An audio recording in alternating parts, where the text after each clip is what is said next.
Guess what, everyone? We're starting the day out with something pretty darn amazing. This is actually a head for granite albino garter snake bred to an albino granite garter snake, and we have a bunch of babies. Look at all of these babies. Oh my goodness gracious. We're gonna try to see if we can get these out of here and count them up. It's gonna be a little bit difficult, there's no doubt about it. Mama, don't you run away either. Oh, don't you get out of here. Right now we've got 2, 3, 4. We've got granites, we've got non-granites, we got oh boy, this is going to be tough. We got 4, we got 5, 6. Oh my gosh, I don't know if I could do this. We got this stuff all over. 7, 8. Ooh, these are some normal heads. Oh, this one's trying to get away. Mama's trying to get away. What are we at? 8? I think we're at 8. We're at 9, 10. We got albinos. We got albino granites. We got granites. There's 10. There's 11. 12 little babies right now. Oh, get in there, little monkey. 12. We've got, oh, look at how beautiful. 13, 14. 15, 16 babies. Oh my gosh, I should do this. 16 babies so far. Oh, you're getting away, you're getting away. Mama's getting away. Oh my gosh, it's absolutely chaos. There's 16, 17, 18, 19, 20, 21 babies. Oh my goodness. Oh, whoa. 21 babies. All right, so that's what we have right now, 21 babies, and there's a mix of all kinds of stuff, granites and normals and albinos and albino granites. That is absolutely amazing, 21 babies. I will tell you, we've got 2 little babies here that look like they were stillborn. I don't think that they're gonna make it. I'm gonna just kind of touch them, see if they're moving. Oh, this one's actually moving right here. This one actually might just be still in the egg sac, so we'll set it aside and hopefully it goes. This one doesn't look like it made it, so it looks like one stillborn, and we'll just kind of go through and see if there's any babies hiding in the bedding. You did so good, Mama. Of course, we'll get this cage all cleaned up because after they have that live birth, they kind of have, you know, all that yuckiness that comes out too. But it looks like that's it. It looks like 21 babies, possibly a 22nd if this one actually hatches out. But whoo, doggy, what a way to start the day. Mama, you did so good. I mean, how cool is that? Live babies, there's nothing like it, that's for sure. And the thing that's crazy about garter snakes is we can rebreed her, and in about 7 or 8 weeks, she might have another litter. How cool is that? So we'll get Mama all cleaned up, and hey, what a way to start the day. Good morning, Reptile Army. I hope the starter day is amazing. You know, this is the American Gothic lizard version. You can go to reptilearmy.com. We're about to drop 6 or 8 more designs. That should be later this week, early next week, whatever it is. As soon as it gets here, I'm going to go ahead and launch it. So that should be exciting. Again, all the proceeds go to education. So go ahead, reptilearmy.com. Join the movement. Just found a tooth actually in Sunfire's enclosure, and this just gives you an idea what the size of a tooth is. It's actually 3/8 of an inch. Now with reticulated pythons, they actually have hundreds of teeth, and they actually have 2 rows of teeth. And with 3/8 long teeth, you can only imagine why you don't want to get bit by something like that. Unfortunately, I think that I've been bit more times than I want to admit by reticulated pythons. Now, thankfully, an animal this size sometimes can bite and rip a little bit. With females, typically it is just kind of a bite and let go, so you just get a bunch of puncture wounds, 3/8 of an inch deep, and lots of them. With males, oftentimes they'll actually bite and hang on and rip, and that's when you get into stitches. I can honestly say I am so thankful, and I hope I never experience. I've never been bit by a male retic that has had size on it, so hopefully I don't. The good news is the vast majority of our reticulated pythons are dog tame. I mean, you can just do anything with them. You can just see how beautiful Sunfire is here. You don't have to worry about getting bit at all, but I did want to show you just the size of that tooth right there, because it's just pretty amazing to think that they have a mouthful of little daggers like that. So it's just really cool, and snakes are amazing, and that's the thing about it. Every single thing that I find out about snakes throughout my entire career, I'm just completely fascinated by. Are you guys ready for a giant Mojave clutch? Looks like a big Mojave female. Looks like she's got some really beautiful eggs in here. And last time we pulled a clutch, we actually had you guys guessing what the potential morph was. Again, Mojave to a calico pin yellow belly. Honestly, it's not that difficult of one. So in the comments, let me know what the combinations you think that we could produce from this clutch, and we'll go ahead and get Mama out here. She looks like she's mad. Mama, I'm okay. All right, we'll go ahead and get her off these eggs. Oh, she is tight around them, that's for sure. Just slowly unwrap her a little bit and get these eggs out of here. Again, a beautiful clutch of eggs. Oh, ooh, she's coming around on me. Gotta be careful.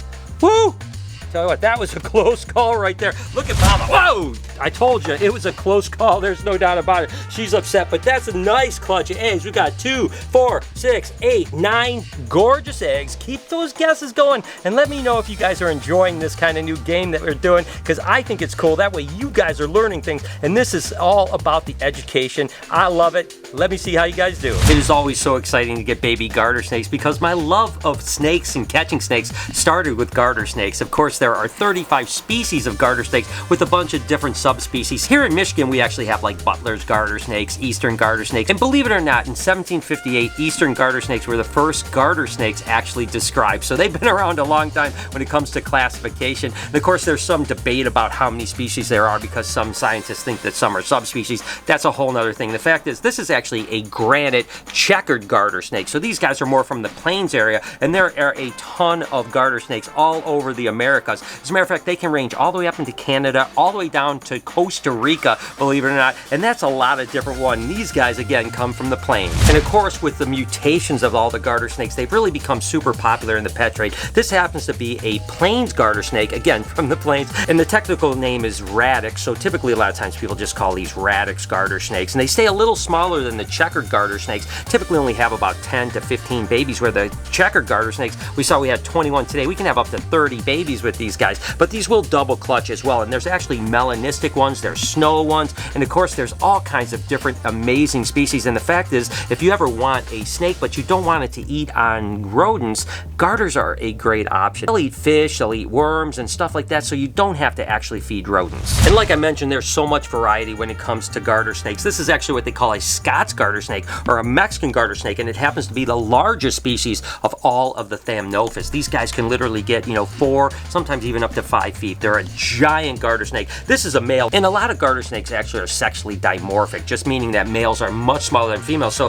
this is a pretty big male, considering that a male checkered garter snake is about half this size, and a female, like I said, is going to get much larger, really big around. I absolutely have to get a female. I only have a male Scots garter snake, have to get a female, and really, to be honest with you, my goal is to get a bunch of different garter snakes, because again, that's where my love of snakes all started. It's the Great Tortoise Escape. For whatever reason, Matilda goes through periods where she doesn't come out hardly at all for a while, then she comes out and she's out every day. You can't keep her in her enclosure. Steve, of course, has learned how to break loose recently, so now he's out all the time. So it's kind of an interesting thing here that every time you walk in the Reptarium, there are definitely tortoises kind of all over the place, but I actually love it. I think it's great that Matilda has time to kind of walk around, and if we do this expansion, when we do this expansion, we're talking about doing outdoor tortoise pens. That way, during the summertime, they can be outside the majority of the time. I think that will be absolutely incredible. But for now, Matilda's just on a little walkabout. Excited, my buddy Brad, who actually does a bunch of construction, is coming. We're about to meet. We're going to look at blueprints, just get an idea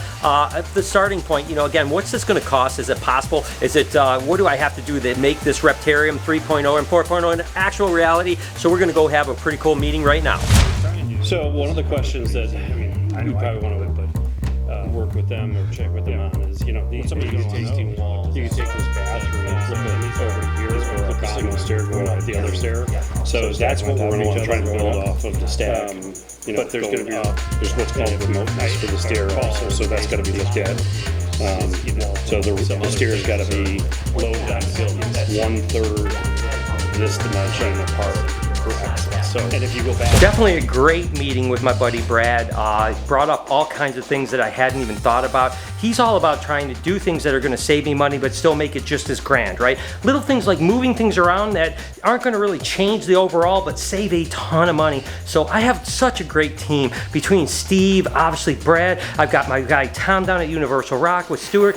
All these kind of connections with me are going to make this project potentially feasible. I'm going to be honest with you, there were a few days here where I thought there's no way I could do this. I'm starting to have more confidence that we are going to be able to do this. So today was a good day. We still have one more meeting with an architect here in a couple days. Then we come back with Brad, and then we can start actually getting some numbers down. Oh my gosh, so much to do, but hey, we're making progress, guys. I tell you what, guys, this snake is an absolute ripper. Look at that. That is actually an amber Motley scaleless corn snake. Just take a look at this snake right here. That thing is absolutely wonderful, and she laid a beautiful clutch of eggs right here. Take a look at that right there. Ooh, doggy, I tell you what, that's what I wake up in the morning and can't wait to see. Nice clutches of eggs from beautiful female snakes, and this is as beautiful as it gets. There's no doubt about that. Mama, you did so good. I'll get her all cleaned up, get her some fresh water, get her all ready to go and stuff like that. In the meantime, we'll see how many eggs she had, which is 2, 4, 6, 8, 9, beautiful eggs. I tell you what, I think every scaleless female we bred this year actually had fertile eggs. That is really exciting. Can't wait till these babies hatch out because there's going to be some absolute rippers in there. And like I mentioned earlier, Steve is out again, and I don't know what his deal is. He loves to get under the stool. I swear to you, I didn't put that stool on top of him. I don't know what it is. He must like it somehow, and when he pushes under it, he gets trapped underneath it. This time I'm here to take it off him, but what an absolutely crazy monkey. Got Aislinn, our animal educator, here along with Jay. Today, you launch your new thing. It's actually virtual with your reading kit. What is the book? The Day Jimmy's Boa Ate the Wash. Oh my gosh, it's so awesome. So we're gonna have how long do these last? These are 20 minutes. 20 minutes. We're doing them 2 time slots every Tuesday, 12 and 3 o'clock. And we're gonna do them every week throughout the summer with different books. And then we get to meet different animals. I mean, how cool is that? We'll pull out an animal. It's going to be absolutely amazing. So if your kids are interested in 20 minutes of education, you go to reptarium.com. I'm excited to see how this thing goes.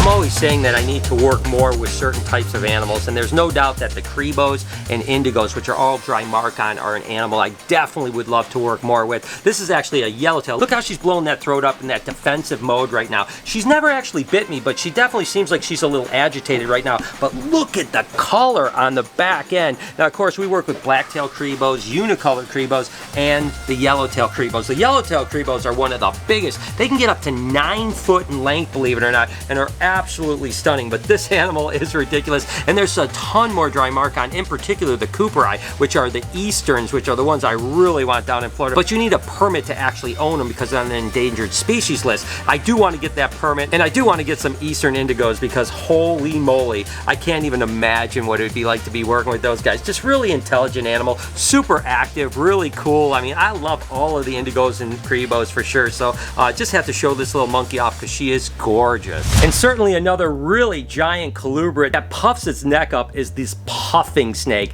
And this is one that we got a captive little baby a while ago. It's getting pretty big, and I tell you, there is no other cool display like this. This is amazing. These again will get much like the yellowtail Crebos, 9 foot plus. Absolutely wonderful. We had a wild caught one that lived a few years with us that I absolutely love, but this one's a captive baby, so it should last quite a while. Now this is a male, so hopefully sometime I can get a captive female, but look at that threat display right there. I mean, that is just absolutely stunning. And whoo, it's coming towards me now. They got quite a big strike range too, so you have to be a little bit careful, but wow, I tell you what, that is one impressive snake. And again, when this thing is 8 or 9 foot and having that type of threat display, trust me, that is an impressive snake. Excited about this opening here. This is actually from Ireland. Oh, Ireland. Yes, we need to go to Ireland soon, just for like a tablecloth or something. Oh yes, we could always use a tablecloth. From Ireland. It is shirts. These actually look pretty good to be. Oh, this is for you, Lori. Chocolate doesn't ask silly questions. Chocolate understands. Love it. That is very, very true. This is for Noah, and he's got a taco and a beer. That's actually, dude, these are cool. I love these shirts. These are amazing. And then this is for me. And I think there's 2 shirts in here. This is Brian is me. There's 2 shirts in here. Crazy reptile dude. All right, all right. Definitely that one good. fits. What's that mean? Like patties, maybe? Like paditas? Like, you know, say patties? I don't know. Patitas. Right? Patitas. Does make sense, I guess. I don't know. I'm not Irish. I guess. I'm not Irish, so it probably makes more sense That'd to be you a guys. good one to wear on St. Patrick's Day. Yeah, absolutely. And then this is actually really cool. So thank you. I really. Oh, there's more. Wait, there's more. Is that for you? There's one for me and there's one for Noah too. Oh my gosh. That's... They feel fragile. Probably. Oh, so I should probably get. I know how much you love your yellow dots. This is a way people can mess your dots up. Oh, your dots. Oh, for the colubrids. Oh, yeah. So I got a whole little thing of yellow dots. That's right. And they're not in a square, so they can't mess them up. But you know what Lori would do is I would be here and Lori would take that one up there. So that's how she'd mess it up. Oh, is that what you do? You complain. hate This that. is what you do on the vlog. We did a You 15-minute complain. piece about it. Yeah, we did. About An the dots. entire vlog was about you messing my dots up. Hope you enjoyed today's video. If you did, do me a favor. Right here is a playlist of a bunch of baby snakes, just like we got today, which is absolutely awesome. On this side, you can subscribe to this channel. That would mean a whole lot to me. Have an absolutely wonderful day, Reptile Army. Remember, be kind to someone, and I promise I'll see you in the next one.